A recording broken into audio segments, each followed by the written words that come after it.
Kita baru saja melewati suatu cara pemerintah demokratis dengan pemilu ini, yang bagi kita banyak pihak yang menilai bahwa ini perlu dikoreksi, perlu dievaluasi. Bagi saya pernah mengatakan inilah pemilu yang terburuk dalam sejarah pemilu sejak tahun 55. Artinya adalah demokrasi pemilu yang kemudian diatur oleh minoritas, artinya orang yang mampu, orang pemerintahan, orang yang punya uang. Masalahnya, hari-hari ini di Indonesia kita semua memang agak panas, agak sedikit ribut, dan banyak macam diskusi.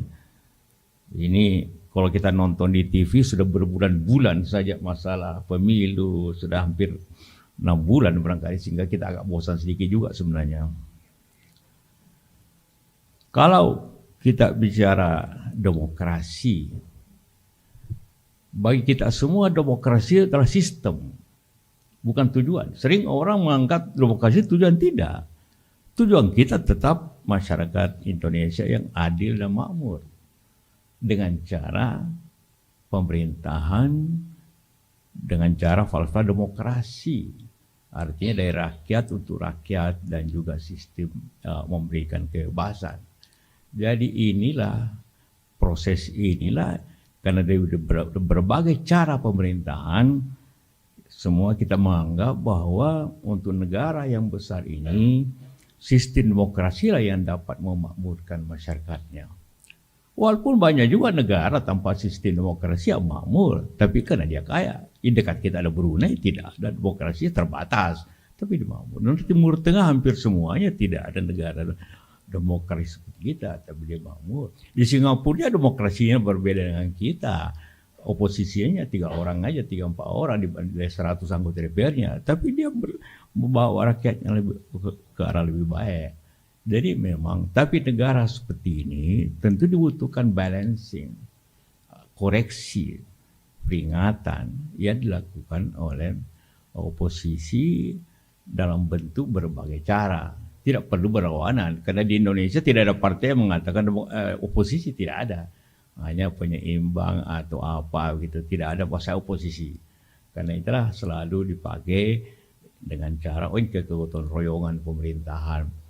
Dalam sejarah Republik kita, demokrasi juga bermacam-macam. Waktu zaman Bung Karno, demokrasi terpimpin. Zaman Pak Harto, demokrasi Pancasila. Yang pada intinya sekarang ini demokrasi ya, lebih terbuka, walaupun kemudian nanti kita lihat masalah-masalah yang kita hadapi. Itu hal yang pertama. Yang kita bicarakan ini sistem. Karena sistemlah yang dapat mencapai tujuannya masyarakat kita. Nah, sekarang kita baru saja melewati suatu cara pemerintah demokratis dengan pemilu ini, yang bagi kita banyak pihak yang menilai bahwa ini perlu dikoreksi, perlu dievaluasi. Bagi saya pernah mengatakan inilah pemilu yang terburuk dalam sejarah pemilu sejak tahun 55. Artinya adalah demokrasi pemilu yang kemudian diatur oleh minoritas, artinya orang yang mampu, orang pemerintahan, orang yang punya uang. Masalahnya, ya apabila sistem ini menjadi suatu kebiasaan, maka kita akan kembali ke zaman otoriter. Download Tribun X sekarang, menghadirkan lokal menjadi Indonesia.